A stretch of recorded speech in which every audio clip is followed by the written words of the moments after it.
Southeast Radio's Business Matters with Karl Fitzpatrick. Southeast Radio. Conor, you are the Construction Industry Federation's Regional Director for the Southeast region, but maybe you could start the interview by telling us about the role of the CIF. The Construction Industry Federation is a long-established employers' representative body. We're actually we're registered under the Trade Union Acts, and we represent employers in the industry. We've been in existence now for several decades. Our membership spans a broad range of the industry, from the very largest contractors to specialist mechanical and electrical contractors to one-off house builders. So we span a very wide range of members, everyone involved in the construction sector, site-facing. Now, Conor, there is a perception that the CIF is just for the big players in the sector. How would you respond to that? Absolutely not. Queries we're dealing with, for instance, to give you an example, a contractor building a one-off house and he's struggling to get paid for the work carried out. That wouldn't be untypical. All sorts of issues we deal with, from significant national industrial relations issues to representing smaller contractors in relation to payment issues in the industry. So we span a very broad sector. And how would you assess the current state of the construction sector here in Ireland? It's very strange, Karl, at the moment, in that we have a very busy construction sector in Dublin, especially, to a lesser degree in Cork, but outside those two centres, it's fair to say it's quiet enough. Now, in the southeast at the moment, we do have significant infrastructural projects in the New Ross and Enniscorthy bypasses. We also have the Glanbia project and exciting plans there in the Keys and Waterford. But at the moment, it's fair to say that the industry outside of those two areas I just mentioned earlier are not that busy. We believe we've significant capacity to expand, and we keep stressing we're only on the road to recovery at the moment. And what percentage of the work being carried out in the sector at present is public work? Civil engineering sector, which is almost wholly reliant on the public sector, has actually seen a small decline in activity this year. The civil engineering, building the roads, the bridges, ports, all of that type of work is just bobbling along. Outside the civil engineering section, the biggest sector at the moment is probably to say the industrial and commercial sectors. The commercial sectors are really, a lot of the commercial work is in office developments in Dublin and elsewhere, and industrial work is busy at the moment. There are some major industrial projects ongoing throughout the country, which is keeping the busy going. Now, many of these public contracts are placing all of the responsibility and subsequent liabilities, should they arise, on the contractor themselves. Is this causing problems for the sector as a whole? Absolutely. We have a ridiculous scenario in the industry at the moment where the public sector contracts force all the risk on a contractor. Remember, we're a service-based industry. We build according to the requirements of our clients, whether they be public or private sector clients. In the public sector, the contractor is forced to carry all the risk. And, of course, what doesn't help the matter in terms of the margins in the sector, the viability of the sector, is the fact that it's the lowest price tender that generally wins the contract. Lowest price does not mean best price. It doesn't mean the best quality tender is being awarded the ultimate project, and that's a huge issue for the industry at the moment, the unbalance within the public forms of contract. And we're also looking at a situation at the moment in the industry where costs are rising significantly, be the labour costs, professional fees, building material costs as well. We've had a 20% increase in window and glazing products over the last 12 months. So we're looking at cost increases outside our control, and we can't claim back for those cost increases. If you take a typical scenario for public sector works at the moment, a contractor has to tender for the job maybe 12 months ago. By the time they get through the convoluted and complicated public procurement system, it might be 12 months to 18 months before they're awarded the ultimate job. So the price they've submitted could be 2 years out of date. If you've just tuned in, I'm speaking to Conor O'Connell, the CIF's Regional Director for the South East. Conor, the School Bundle 5 project hit the headlines recently when the collapse of Carillion and Sammon Construction resulted in many subcontractors being out of pocket. What are your thoughts on this particular situation? We're really disappointed, is putting it very mildly, that this situation continues to develop in the Irish construction sector. We want a sustainable industry.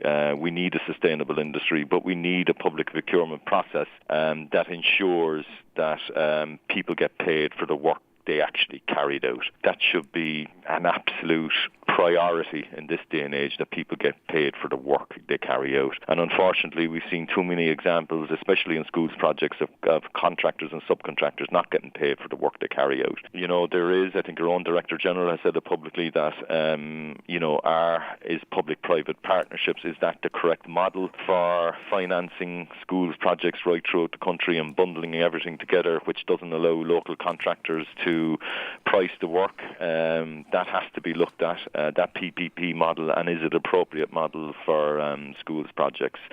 I don't know the answer to that one, but certainly we need to see a scenario where local contractors can secure local work. Now, staying on the topic of the School Bundle 5 project for a second, yes, which involved the collapse of Carillion and Sammon Construction, which resulted in many subcontractors being out of pocket. Did the CIF intervene at all in relation to this? Well, we intervened several years ago. We campaigned for 3 years. I think it took us over 3 years to get the Construction Contracts Act in place. The Construction Contracts Act 2013, it came in 2013. We campaigned for 4 years for that, and what that provided for was a clear system of payment to subcontractors. Unfortunately, subcontractors working on projects choose not to use it, but it can be a very good method of assuring that you get paid in time for the works that you carried out. We obviously as well would have always campaigned and been consistently campaigning to ensure that subcontractors get paid for the works they carry out. Remember, many of those subcontractors are our own members. And why are subcontractors deciding against activating that particular legislation? We've held extensive briefings on it. I'm not sure why it isn't being used as much as it should be, but certainly if it was used in the manner in which the legislation intended, it could prove very beneficial to subcontractors who are struggling to receive payments. It does include the right to suspend works in certain circumstances with a 7-day notification if you're not getting paid for the works that you carried out. It provides for a speedy adjudication process within a 28-day period following a payment dispute. So I think sometimes Ireland is a small country, subcontractors know the main contractors, and commercial realities take over, maybe our relationships take over the use of it. But certainly there is a piece of legislation in place that if subcontractors used it more, which would ensure not just subcontractors, main contractors as well, of course, that it would ensure a more speedy payment process within the industry. In your opinion regarding the Sammon Construction collapse, should the government get actively involved in seeking a solution for the affected subcontractors? I'd be reluctant to comment on it. I'm not quite sure where everything is at legally. I wouldn't want to be making any comment that could prejudice anything in the courts or elsewhere afterwards. There is, I believe, a judicial order in place as well. But surely I would think that something can be done to help those subcontractors that are left out of a significant amount of money.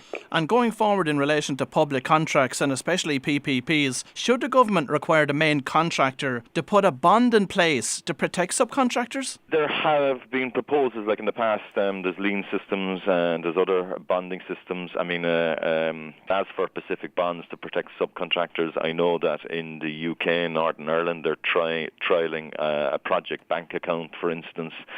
This is not just an Irish problem; it can be a universal problem worldwide in the industry, in the construction sector. So maybe we should examine, particularly on PPPs, maybe we could examine project bank accounts as a method of ensuring speedy payment to subcontractors. Are there many skill shortages in the construction sector at the moment in Ireland? And are we looking at a situation where these skills will need to be sourced abroad? In 2007, we had over 275,000 people working in the construction sector. That went down to 96,000 at its trough, late 2013.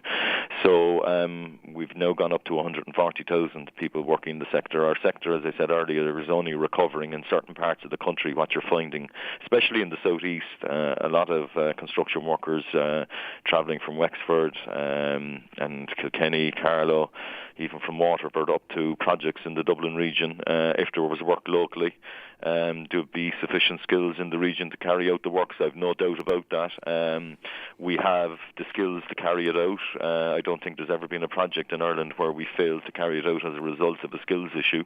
We will always find the skills to carry out the work, and at the moment we have an awful lot of construction workers working in other industries, working abroad, and we want the opportunity to bring them back home. We want the opportunity to bring them back into work, into the construction sector, and what we need for that is a clear timelines for the projects that have been outlined in the National Development Plan. Projects such as the bridge across to the North Docks, the relocation of the train station in Waterford, projects like that, we need time frames attached to them. And Conor, many contractors in the Republic of Ireland feel that they're not competing on a level playing field because companies in Northern Ireland that are able to quote lower prices due to their lower cost base, especially under lower wage costs. Is this proving to be problematic for your own members? We have received a number of complaints in recent weeks about the awarding of, about this issue. Like, we would always say that it's been a recent development where a sectoral employment order came into place on October the 19th last year to provide for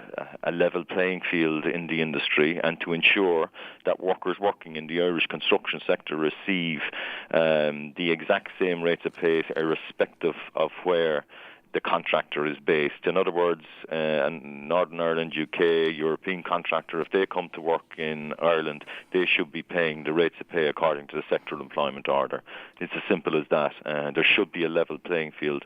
But nevertheless, we do have anecdotal evidence at the moment that contractors from outside the jurisdiction, wherever that may be, are undercutting Irish contractors, and therefore, local contractors, local employees of those contractors, local subcontractors are losing out unnecessarily. And as I said already, the cheapest price is not always the best price. Southeast Radio's Business Matters with Karl Fitzpatrick. Southeast.